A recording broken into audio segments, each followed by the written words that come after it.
तयार केली आहे. दुसरे एक जे इन्व्हेस्टर आहेत ते ॲक्च्युली सोफिस्टिकेटेड इन्व्हेस्टर आहेत. म्हणजे काय, तर या सगळ्यामध्ये तर आपला जो मिशन मंगल जो पिक्चर आहे, तो मिशन मंगल हा जो काही पिक्चर आपल्याला आवडतो तो ह्या सगळ्या टॅलेंटेड लोकांमधनं तयार झाला आणि आपण ॲक्च्युली त्यामुळे मंगळावरती जाऊ शकलो. मग ज्यांना खरंच समजतं की बाबा नक्की इक्विटी म्हणजे काय आहे, नक्की इन्शुरन्स म्हणजे काय, इन्शुरन्समधलं ट्रॅडिशनल प्रोडक्ट काय, टर्म प्लॅन काय, ज्याला फिक्स डिपॉझिट कशासाठी करतात, की सेफ्टी ऑफ द पोर्टफोलिओ म्हणजे काय, that is called a sophisticated of investor. मग हे इन्व्हेस्टर काय करतात, तर हे ॲक्च्युली स्वतः शिकतात आणि स्वतः शिकून या सगळ्यामध्ये ते स्वतःला तयार करतात या सगळ्या गोष्टी. आणि त्याच्यामध्ये मग ते बाय होलसेल म्हणजे काय, तर मार्केट जेव्हा पडतं तेव्हा हे इन्व्हेस्टर ॲक्च्युली बायर असतात या सगळ्यामध्ये.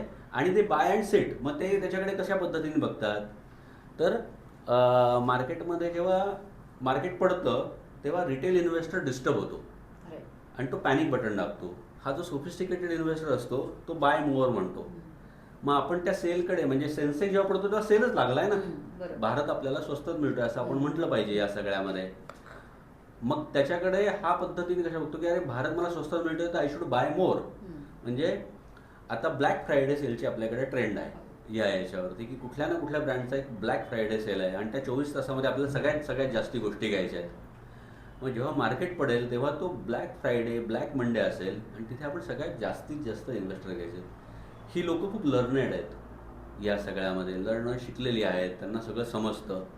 तर ज्याला सगळं हे समजतं आहे त्यांनी ॲक्च्युली स्वतःचं स्वतः काम करावं.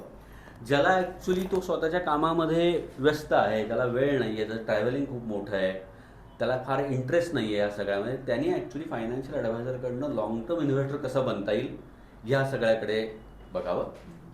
Last but not the least, which is a capitalist.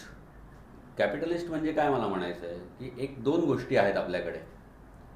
की गुरुजी फिल्म बघितली होती आपण या सगळ्यामध्ये, तर धीरूभाई अंबानींनी काय केलं, तर धीरूभाई अंबानींनी स्वतःची वेल स्वतः तयार केली. या म्हणजे त्यांचाच पण इनिशियल काळ खूप स्ट्रगलचा होता, त्याच्यानंतरचा पण खूप मोठा काळ स्ट्रगलचा होता.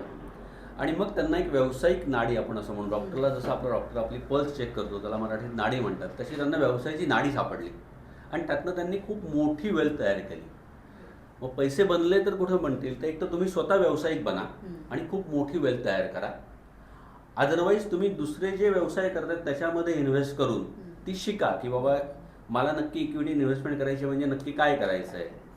आणि मग त्यातनं दोन गोष्टीतनं पैसे बनतील, long term investment and capitalist.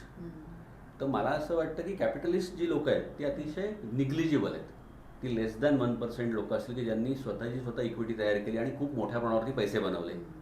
मग आपल्याला काय करता येईल, तर आपल्याला हे करता येईल की आपल्याला लॉंग टर्म इन्व्हेस्टर जे बनायचं आहे तर फायनान्शियल ॲडवायझरकडे जा, फायनान्शियल मेंटॉरकडे जा आणि त्यातनं माझ्या मते सगळ्यात मोठ्या पद्धतीने वेल्थ तयार करता येईल आणि आपल्याला हे शिकता येईल. तर हे मला असं वाटतं टाईप्स ऑफ इन्व्हेस्टर्स आहेत. खूप छान माहिती दिली प्रदीप तुम्ही, जे आपल्याला खूप चांगलं पद्धतीने प्रदीप सरांनी आपल्याला समजवलं आहे की सायकोलॉजी ऑफ एन इन्व्हेस्टर काय आहे, की लाईक. आणि ते काही नाही तर आपल्याला सिनेमॅटिकच्या ह्याच्या दृष्टीने आपल्याला सांगितलं, जसं की जिंदगी ना मिलेगी दोबारा. जे यंगस्टर्स असतात ज्यांना सेविंगचं काही माहीत नाही, ते जस्ट बोरो आणि ते want to live the life very lavishly. आपण लाईक बर्गर किड्स बोलू शकतो, जे आजकालच्या ह्याच्यात आहे, pizza kids, burger kids, instant मॅगीवाले, की त्यांना लगेच पाहिजे. जे काय ते इन्व्हेस्ट करतात, जसं सरांनी आपल्याला सांगितलं, बिटकॉईन म्हणा किंवा अजून दुसरे काय आहेत, तर त्यांना ते इन्स्टंट पाहिजे. पण जे आपले आईवडिलांनी जे केलं आहे, की आधी रोटी, कपडा आणि नंतर मकान, हे सगळं शिकणं खूप आवश्यक आहे. तर त्या ह्याच्याने आपल्याला सरांनी खूप छान पद्धतीने समजवलं आहे की आपण काय करायला पाहिजे, कसे त्यातून आपण शिकायला हवं, धडा काय घ्यायला पाहिजे जेव्हा मार्केट वर जातं, खाली येतं, व्हॉट यू शुड डू. आणि जसं आपल्याला सांगितलं की पेशन्स, डिसिप्लिन्स आणि कन्सिस्टन्सी हे आवश्यक आहे for any investor, those who invest in the market. And naturally they should learn and take all their advice from their mentors or a financial advisor, as said by Mr. Pradeep.